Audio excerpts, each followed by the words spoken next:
Hi, my name is Tony, and today we're going to look at generator functions. So let's just get started right away. And you can see on the left, I just have a normal text editor with a blank JavaScript file. And on the left, I have Node to run the JavaScript file. So if you ever seen the syntax of generator functions, they can seem very confusing, and they definitely confused me at first. But it's really just very simple. You can think of it like a normal function, except it can return multiple values, one after the other. So here's how you write it. You just write the function keyword, but this time, unlike normal, you add an asterisk. And now you can just give it any name. I'm just going to name it generator, like that, with parentheses and then brackets. And now inside, with normal functions, it would do something and they will return a value, like return 1, for example. But for generators, instead of using the return keyword, what you do is use a yield keyword. So just like that. Now what you do is that you can type multiple yields.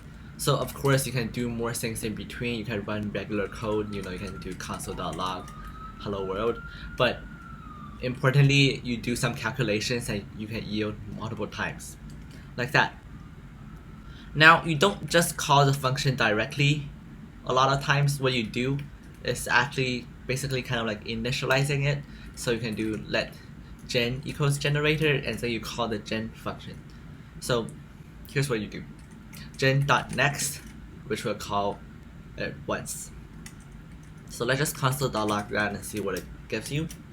And you can see if we save the file and run it, it will say value 1 done false. So it returns the object with the value being the thing that's returned or yielded.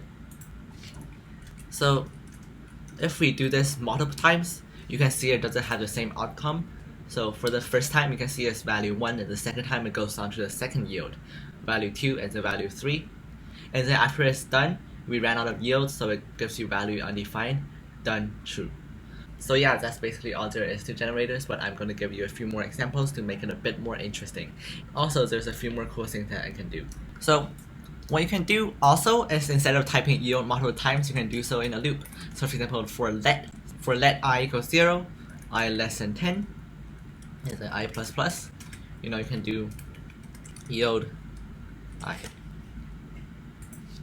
So now if you run it, of course, like you expect, it will give you 0, 1, 2, and 3. And you can imagine if we copy and pasted this 10 times, it will continue until it stops at 10. You can do something a bit more interesting, like for example the square numbers, just by doing yield I times I, and you can see 0, 1, 4, 9. Just like that.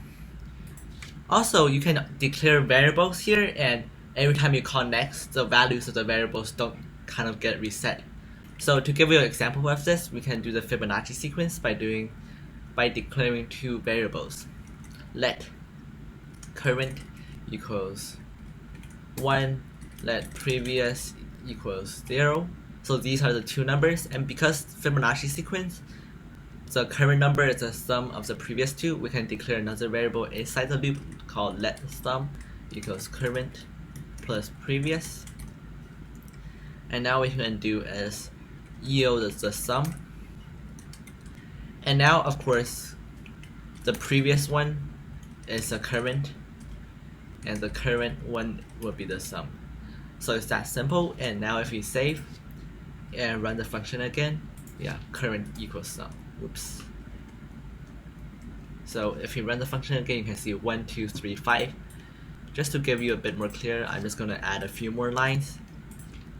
And you can see it's 1, 2, 3, 5, 8, 13, 21, 34. So yeah, that's the Fibonacci sequence made simple by generators.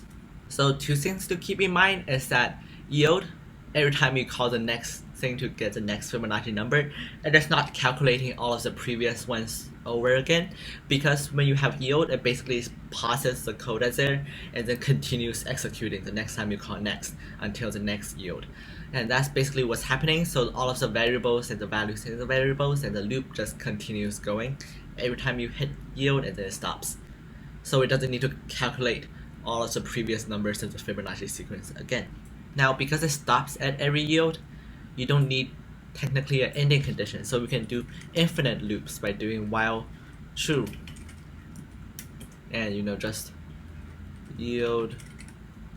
This time I'm just going to do yield 1, And you can see that if we do node.js, it will just give you 1111 forever. And this could be useful if you want to generate Fibonacci numbers forever or you want to do something else.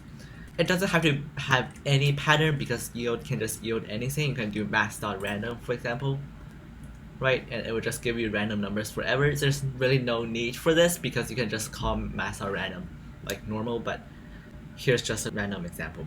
Now, most tutorials and articles and documentation about the generator stops here, but there's actually a bit more to it. So let's just go back to the previous example of the Fibonacci thing. And actually, when you create a generator, what it does is it makes it conform to the Iterable and Iterator protocols. So what that means is that you can do a for of loop. So for let thing of gen, you can see if we console.log thing like that, it will actually give you 1, 2, 3, 5, 8. So it acts kind of like an array. And the way that it works is basically for all of these, and it loops through it like an iterable. In case you don't know what the for of loop does, let me just create an actual array called let Fibonacci or something equals 1, 1, 2, 3, 5, 8. And you can see if we do this and console.log it, it basically does the same thing. It just loops through every single element of that array, and you can also use it for generators.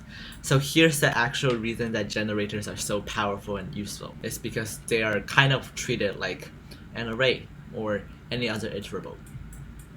One thing to keep in mind though is that you can't do this for loop multiple times because the thing never resets. So if you when you do this, it basically stops and doesn't print anything anymore because it ran out of stuff that can happen. Because generators conform to the iterable protocol, it can do things that other iterables can't. For example, you can create a set with it by doing let set equals new set and then just passing in gen. So now if we console.log set, you can see what it gives us as a set of all of the first 10 Fibonacci numbers. Okay, so there's one more thing that I want to talk about is that with this like weird syntax of asterisks and using yield, it isn't actually that magical, right? It's not doing some magic thing with a magical like next function that somehow does something. You can actually mimic and create iterables without all of this fancy syntax. So what you can do is just use a regular function and do generator, just like that, and I'm just going to delete everything on the top for now. And you can see with this regular function, all we need to do is return an object. And this object will be when you call it assigned to gen. And here, all it needs is to have the function next in it. And next, it will return something with a value and a done property. So we can just say value 1 for now, done, false. And remember to use a comma. And you can see that if we run this, it does exactly the same thing, and now this becomes an iterable. One thing is that it's infinite because it never stops, but you can also add an index and something to check that it's done. But basically this also conforms to the iterable property, so there's nothing magic about the previous syntax. This is exactly the same as saying function, like with a special syntax, function generator, yield 1 forever, This is exactly the same thing, or you yield 1 in a while loop. So we can do like while true, yield 1. These two are exactly the same, but this just has a bit of fancy syntax, so it works better as a generator and an iterable, but really this is also an iterable. You can also create a set with this. So I hope you learned something, and if you did, make sure to like and subscribe, and I'll see you next time.